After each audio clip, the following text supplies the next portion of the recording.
Wow, good morning. I needed to have some coffee in me to get talking today. Talking about a couple films, actually three, two and a half films, because last night I went to see Roma, the much hyped film, and it's nominated for a gold. It's nominated, I think, a Golden Globe, but also it made the short list for the Academy Awards Best Foreign Language Film, and it's the one that people are expecting will win. It was interesting because people were even thinking that it might get nominated for Best Picture. I don't know that a film can get nominated in both those categories. I guess we'll find out. But anyhow, I saw it. I don't want to talk about it today because it's still sinking in. I only saw it last night. But people had said to me, too many people had said to me, you have to see it on the big screen. Don't see it on Netflix. See it on the big screen. Well, look, not everybody can see it on the big screen because they don't live in a major urban center where it's going to come. So my advice is, having seen it on the big screen, if you can see it on the big screen, do so, because it was shot in 65 millimeter, and so it's meant to be seen on the big screen. But more so than that, I'd say the sound design is amazing.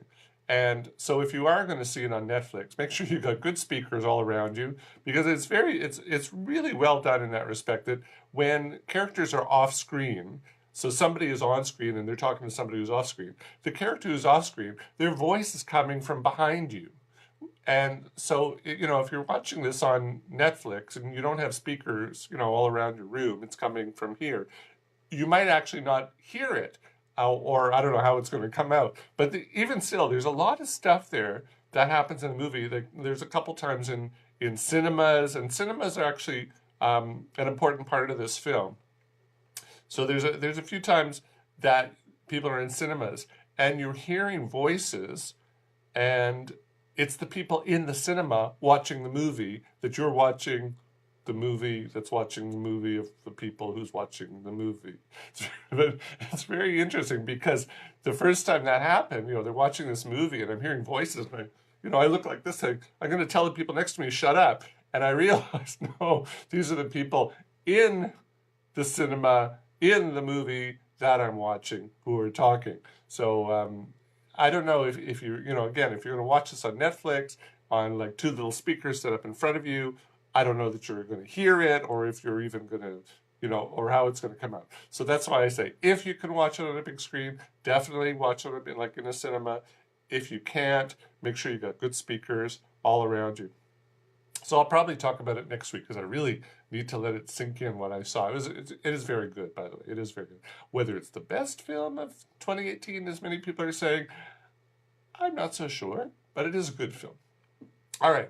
The big film opening this week all over the world, although I think it opened in the UK last week because a friend of mine saw it in the UK last week.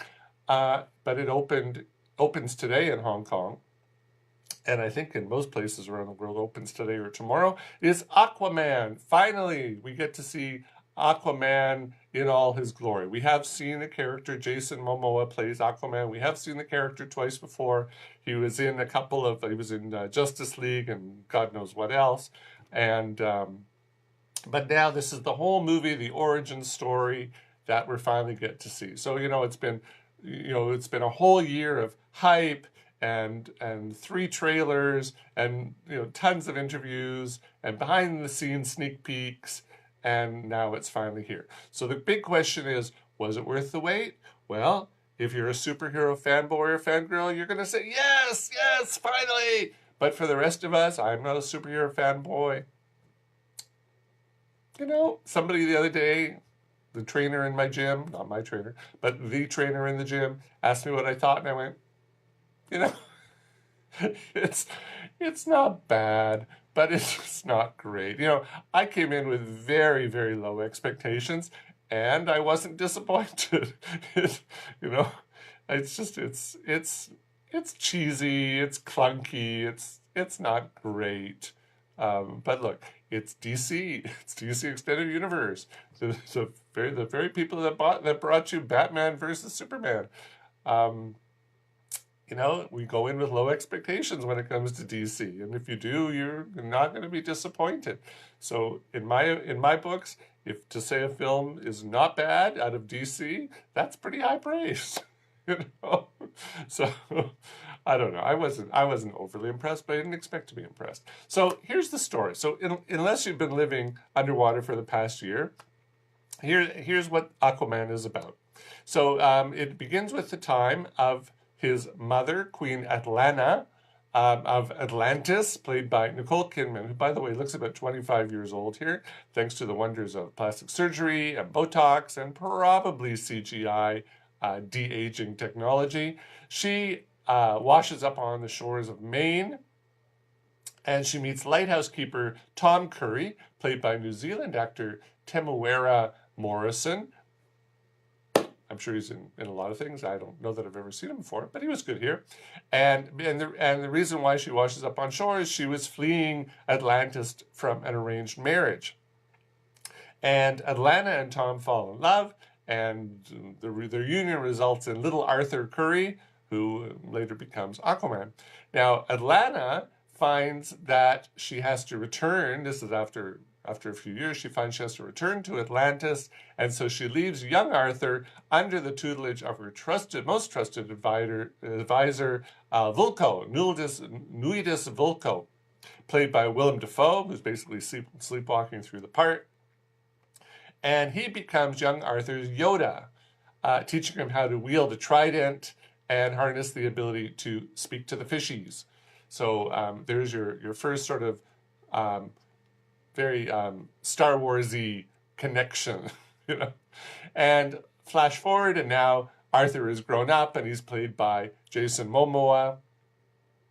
And we see him as an adult when he thwarts a treasure hunter and high seas mercenary by the name of David Kane, who's also known as Black Manta. He's one of his biggest enemies in all the comic books. And Black Manta is played by Yahya Abdul-Mateen II, who was in The Greatest Showman and Baywatch. Interestingly, he was in Baywatch the movie, and Jason Momoa was in Baywatch the TV show. I'm sure somebody else has made that connection.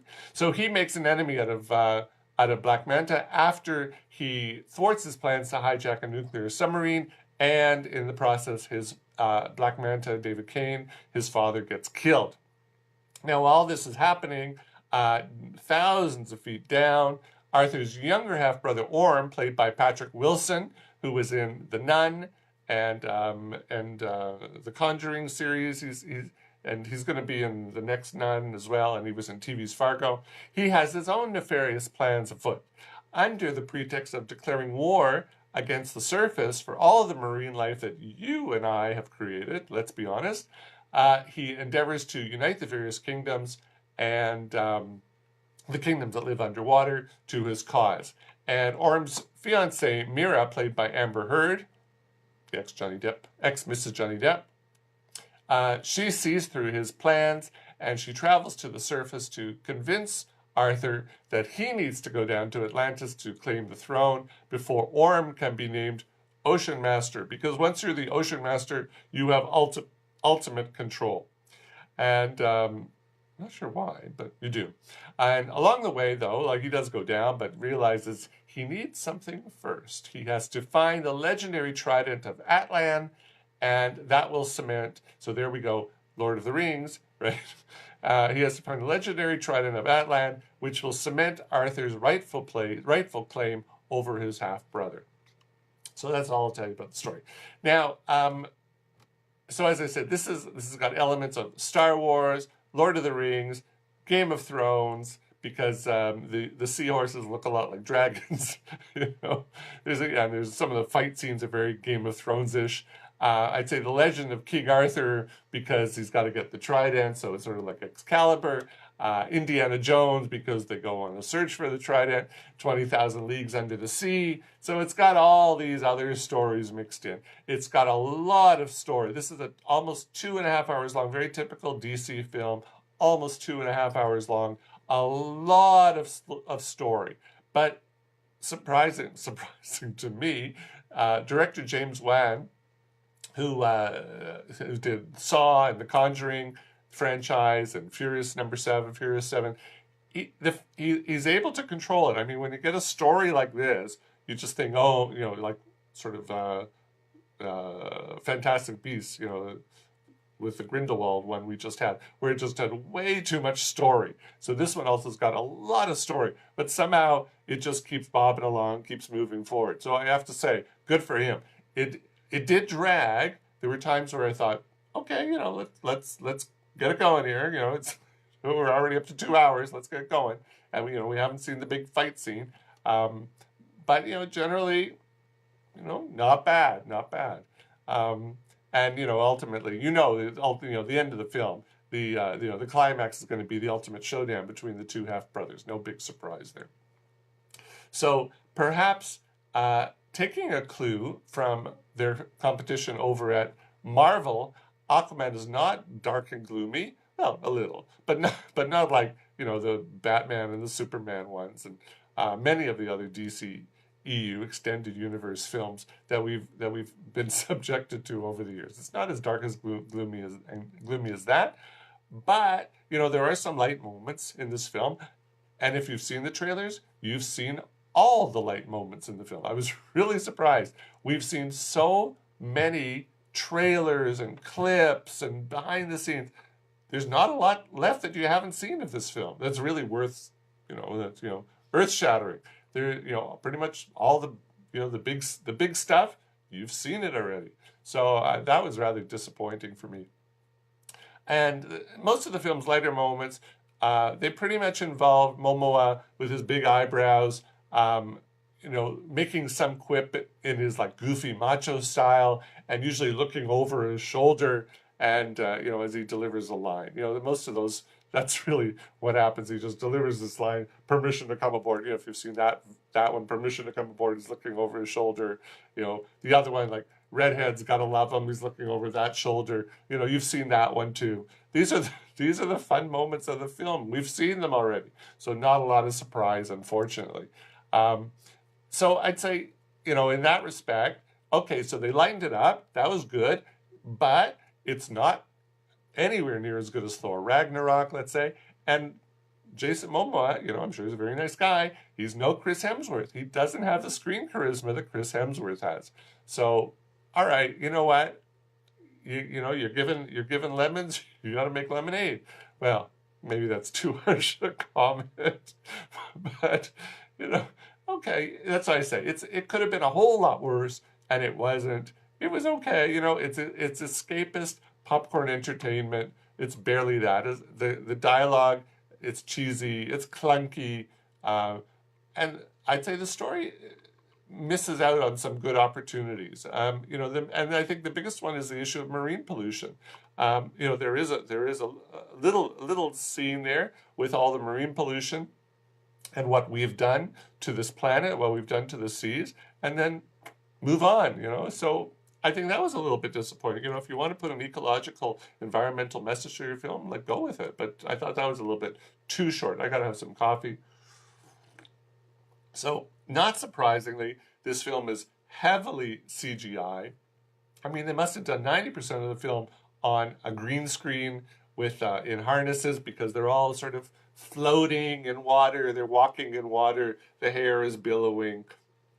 That's not surprising. But interesting. For me, I thought with all the advances in technology, in CGI technology in the recent years, I wasn't impressed. I mean, I think I was more impressed with the CGI in Black Panther than I was with this. And I would have thought, you got to raise the bar. And I don't think they raised the bar. If they did, I missed it. But I think, each time you got to raise the bar.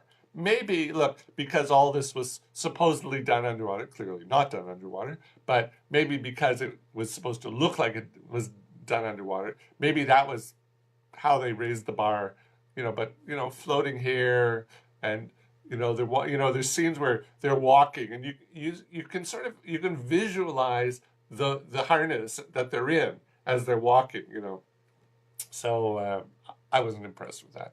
So anyhow, regardless of what you or I think of this film, the box office has already spoken. The film opened 2 weekends ago in China. It's already raked in close to $200 million in China alone. And worldwide, as of a couple days ago, I haven't checked in the past few days, worldwide, 261.3 million US dollars. So it's opening today worldwide, pretty much everywhere worldwide. So you know what? It's going to be 300, well, easily 300 million because it's already up to almost 300 million. It's easily going to be $500 million. So you know what? I think what did it cost? About 150 million to make or something. I can't remember offhand. So you know, if it let's say it made 150, it cost 150 million. So it's got to make at least 300 million to break even. And if it puts in a 500 million, you know what that means? There's going to be an Aquaman 2. You know, Hollywood only looks at the numbers, and they got the numbers. You know, so as cheesy as sort of mediocre as this film is, it's still going to get a sequel. So should you see it? You know what? If you're a fan of superheroes and DC, yeah, go see it. Look, you don't need me to tell you to go see it. You're going to go see it regardless. If you're not a fan, should you see it? If you got nothing better to do, go see it. That's my opinion. Wasn't great. Wasn't horrible. Certainly, as I said, I came in with low expectations, and I wasn't disappointed. So there you go. Now, another film opening today in Hong Kong. I love how these cinemas will do alternative programming, counter program, because not everybody wants to go see Aquaman. So hold on. Wow, that's good coffee. Wow, especially at this time of the morning. So another film that's opening today in Hong Kong is Girl, which is a Belgian film. Now, this was the big winner at this year's Cannes Film Festival. It took home 4 awards, including the Camera d'Or, which is the director's prize, for director and co-writer Lucas Dont, D-H-O-N-T. This is his first feature film, so that was really a big deal for a first feature film to win the Camera d'Or. And also, the film won 3 other awards, including the Best Actor prize in the Search and Regard section of the film festival, which is for new filmmakers. The best actor went to the film star, 16-year-old, well, he's now 16, I guess back then he was 15 or close to 16, Victor Polster. Now, it was also being touted for Best Foreign Language Film Oscar contender, but when the shortlist was announced 2 days ago, it wasn't on the list. Big surprise by many people. However, last year, the winner of the Best Foreign Language Oscar film was also from Belgium. So maybe that had something to do with it, that maybe they wanted to well, actually, no, because it's balloting. So rather sad. Well, look, maybe people who voted said, look, Belgium won last year. We don't want to give it to Belgium again this year, so they voted for something else. But very surprising. It didn't make the short list. I thought, look, I haven't seen all the films. There was 77 films this year. Got narrowed down to 9. I've only seen 5 or 6 of them, I think. So I can't comment. But this was a really good film. I think you should watch it if it comes to your cinema. It's very differently art house, so I don't know that it'll come. But if it does, or eventually it'll get onto streaming platforms, I think you should watch it. It's called Girl, G-I-R-L. So now the story of Girl. It's on the surface. How it begins on the surface, we meet Lara, played by Victor Polster, and Lara seems like a typical 15-year-old girl. She lives with her very caring father. God, it's nice to have a father like this guy. He was really nice. Caring father and adoring 5-year-old brother. The little brother was so cute. They live in a tiny apartment somewhere in Belgium, and she has dreams of becoming a 5-year-old. Dreams of becoming a professional ballerina. She attends one of the country's best dance academies, but because she's a late starter to ballet, she has to push herself to her physical and her emotional limits in order to keep up with her classmates who've all been dancing for years. She only started a few years earlier, we're told. And Lara, we learn, she wasn't always Lara. She was born Victor. Same name as the actor. She was born Victor, a boy, and a few years earlier, with her family's support, mother's nowhere to be seen, not talked about, not mentioned. So I don't know, whether she's dead, gone, whatever. not mentioned at all. But with her family support, and I'm talking about, a wider family, not just father and brother, she started to make the transition to become a woman, taking puberty inhibitors, growing her hair long, wearing women's clothes. And the doctors and the psychologists have told her that when she turns 16, wow, the sun is really coming in this way. When she turns 16, she can consider having gender confirmation surgery, assuming she's healthy enough and psychologically ready. But for Lara, that day can't come soon enough. She's a teenager. And although she appears well adjusted, she's frustrated by what she sees as a slow process. She wants to become a woman now. And, well, I'll clarify that one in a few minutes because I don't want to insult anybody. And she's got, general teenage impatience. And unfortunately, these two things, they start to get the better of her, and they put a rift in between her and her goals and her father. And that's what the film's about.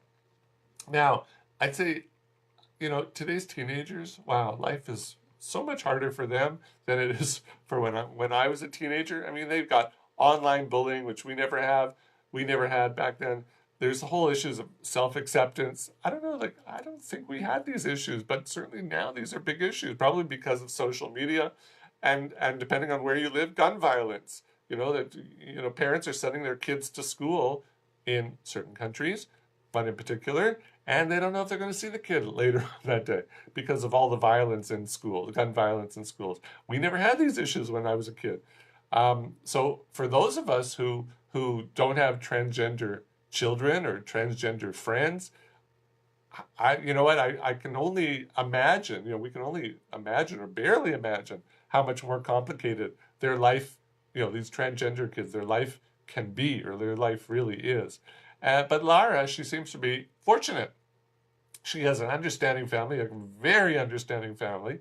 Her school administrators and her teachers are rather indifferent that she's transitioning. They're very open about it. And for the most part, so are her classmates.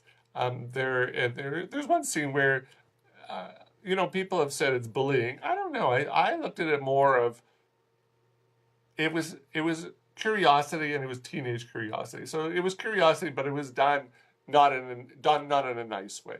But generally, they're indifferent to it because they are accepting of her showering with them. Although Lara prefers to, when she showers, she prefers to wear her panties so that she doesn't reveal what she's hiding and how she's hiding it. And I won't say anything more about that because you do see what she does to herself. And sadly, as much as everything seems to be going in her direction, when she looks in the mirror, and here's where I'll talk about self-acceptance, when she looks in the mirror, she still sees a boy. And she doesn't, for her, she won't begin to see herself as a girl until she has that operation, the gender, what do they call it? Gender confirmation surgery. That's really the sad part. So that's why I didn't want to offend anybody earlier by what I said. But she doesn't see herself as a girl. And even there's scenes where she's talking to the psychologist, and the psychologist says, "You are a girl," and she says, "No, I'm not." And for her, it's she sees what's down there, and that's everything for her. That's everything. And unfortunately, there's some critics who've said this focuses too much on the genitals. It is what it is. Now, given all the flack that cisgender, it's funny, I didn't even know this word a couple years ago. Cisgender actors like Jared Leto, Eddie Redmayne, Hilary Swank, Jeffrey Tambor, and others, they play transgender characters in film and on TV, and they've all gotten flack for doing this. So it's not surprising that many transgender people have issues with this film as well, because the actor Victor Polster is cisgender as well. Certainly, look, I didn't know. I don't look up. I don't look up on Wikipedia what somebody's, how somebody identifies themselves sexually or gender-based. I don't care. He's an actor. These people are. I take the opinion actors should be allowed to play whatever role they want, whether it's cis, trans, Jewish, Italian. Look, you have oh, now I'm going to get in trouble for this. The Marvelous Mrs. Maisel, great TV show. You have half the actors. Rachel Brosnahan is not Jewish. Tony Shalhoub is not Jewish. Who else in that? Who else in that show? The guy who plays Lenny Bruce is not Jewish. You know, they're not. I don't care. Now, look, people are going to say, well, there's a difference between not Jewish and not transgender. Okay, fine. But you know what? I take the opinion it's a role. It's a role. You're playing a role. Now, having said that, though, there are times I think that you shouldn't do this, and one of them was when Mickey Rooney played Mr. Yoni Yushi in Breakfast at Tiffany's.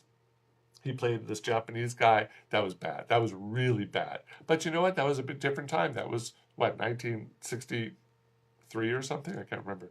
Look, that was 50 odd years ago. Certainly, that wouldn't go down. That wouldn't be accepted today. But I remember that, you know, there was Scarlett Johansson played a character last year that was based on a Japanese manga. So people were saying the character should be Japanese, or at least should be Asian. Look, it would have been nice if she was Asian, if the character would have been Asian. Nice to see an Asian face on the big screen, but I didn't care. But then you have also people who are complaining. Henry Golding, who was in Crazy Rich Asians, wasn't Asian enough. Excuse me, he's born in Malaysia, grew up in Asia. How much more Asian should he be? Just because one of his parents wasn't Asian, that doesn't make him Asian enough? You know, these people need to get lives. So, you know what? I don't care that the actor Victor Polster was cisgendered and he's playing a transgender. He does it really well. And I think that you would be hard-pressed to find another 15-year-old transgender actor who can do ballet dancing, who could have played Lara with as much heart and sincerity as Victor Polster does. So, you know what? I don't care what you people think. This is what I think. If you don't like it, get your own radio show. Or this isn't radio, this is now video. So anyhow, that's enough of my soapboxing. Now, it's hard, back to the film, it's hard not to feel sympathy for Lara as she struggles on the dance floor and off the dance floor. I mean, I was watching this film, even before, you know, her life started spiraling, I was thinking, I was so sad for her. I was really sad. I mean, because I could see into her. And you know what? Kudos to the director, kudos to the actor for making me, that if I could see into her, really good. You know, but, you know, this girl, she's got like really two very difficult journeys to go on, to be a ballet dancer and to be a transgender. These are painful journeys. They're hard. They're full of disappointments. They're full of challenges. Wow. You know, like this is a really difficult, these are difficult steps that she's taken. And you know what? And Lara, even though as difficult as both these are, and they really, they break her body down. I mean, you see what this does to her body. You see what it does to her spirit, but she doesn't give up. She absolutely wants to be both a woman and a ballet dancer. And wow, you know, incredible. I'd say one problem I had with the film is the final scene, that it gives us a brief glimpse at how she fares through all this. It sort of flashes forward. We don't know how far forward, whether it's 3 months, 6 months, a year, 5 years, you know, because Lara's got a very interesting face, very young face, because the actor's 16, 15, 16 years old. So we don't know how far it flashes forward, but we do see that she gets through it on the other side, but we don't know what happened in the middle. So that's left up to the audience to decide. Maybe that's what the director wanted, that he wanted the audience to decide those missing steps. I don't know. I thought that was a bit of a cop-out, in my opinion. So I was very disappointed with the final scene. But the scene before that, wow. And I'm not going to say anything. You might have heard, but I'm not going to be the one who's going to tell you what happens in the scene before that. But needless to say, it would lead to plenty of discussion with you and your friends or loved ones later on, anyone who's seen the film. So that's called Girl. It's from Belgium. It's not nominated for an Oscar, but you should still see it. And that's it for this week. I don't know what I'm doing next week. I don't know if I got a film. So I might actually do a roundup of best and worst films of 2018. I'll have to see what's going on. Anyhow, have a good week. If you celebrate Christmas, Kwanzaa, whatever, happy holiday. Bye.